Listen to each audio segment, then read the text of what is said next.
All right, let's talk about something that trips up pretty much everyone, even the most confident people out there, the self-introduction. We're going to break down exactly how you can craft a perfect, super powerful 20-word intro that doesn't just get you noticed, it actually gets you hired. You know that moment, right? You're in an interview, maybe a networking event, or even just a casual coffee meeting. You feel totally prepared, you know you're qualified, and then it comes. That universally feared question that can make your mind go completely, utterly blank. That's all it is. 4 simple words.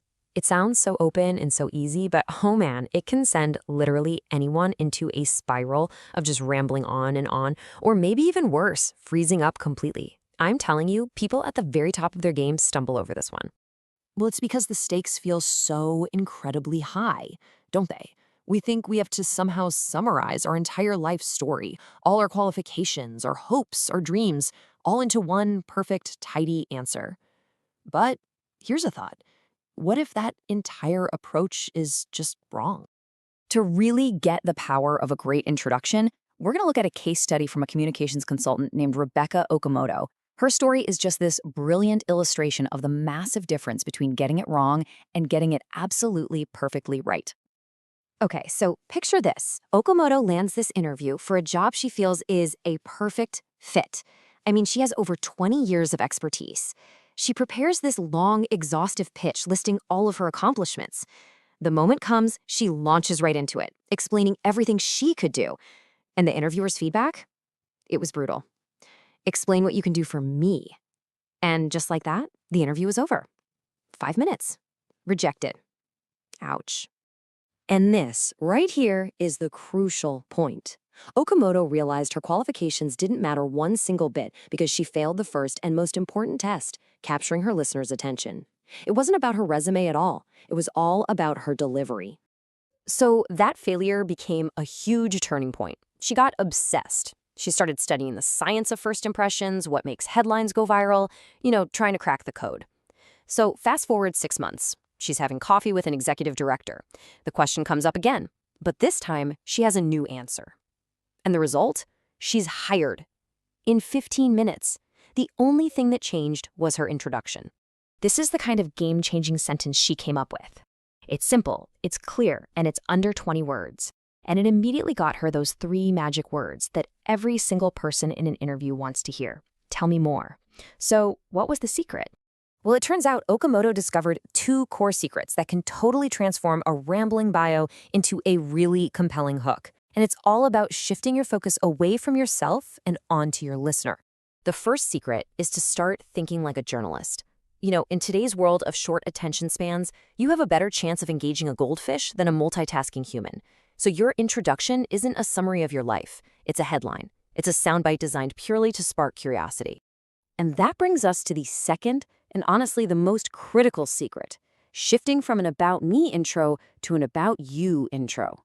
For example, saying I'm an award-winning author just describes me, but saying I help new authors get published faster, well, that describes what I can do for you. See the difference? One is a statement of status, the other is an offer of value. That's the real game changer. Okay, so now that we know the secrets behind it, how do we actually do it? Well, Okamoto developed 5 really simple kind of plug-and-play frameworks you can use to build your own powerful 20-word introduction. Let's break them down. The first framework is the most direct. It's all about the benefit. The formula is super simple. I help a specific group of people achieve a result they really want. This immediately answers their unspoken question, which is always, what's in it for me? Now, the second framework adds a really powerful twist with just a single word, without. You're promising a great result while also removing a common pain point or fear. For instance, I help brands reach new audiences without increasing their marketing spend. That one little word signals your unique value and makes you stand out immediately. But hey, what if you're a student? Or maybe you're in the middle of a career change and you don't have a specific professional role to focus on. Well, the next 3 frameworks are designed for exactly that situation. They shift the focus from what you do to who you are. So, you could frame your introduction around your passion, like, I'm passionate about making technology accessible to everyone. Or you could lead with your key strength. I'm known for taking complex data and turning it into actionable insights. Or you could even state your personal mission. I'm on a mission to bridge the healthcare divide. All of these connect your personal drive to a value your audience actually cares about. So here's a quick summary to help you choose. If you're a job seeker, maybe start with the benefit framework. In a really competitive field, try breakthrough. If you're more mission-driven or a student or changing careers, lean into passion, strength, or mission. The whole goal is to find the one that feels the most authentic to you and, of course, the most relevant to your audience. Okay, now it's your turn. The next step is to take these frameworks and just start playing with them. Seriously, write down a few different versions, try them out on your friends, see what feels right and what gets the best reaction. And hey, remember, you don't need just one single perfect introduction for the rest of your life. The best communicators are always adapting. The introduction you use with, say, a creative director might be totally different from the one you use with a finance executive. You gotta tailor it to the situation. I'll leave you with this thought.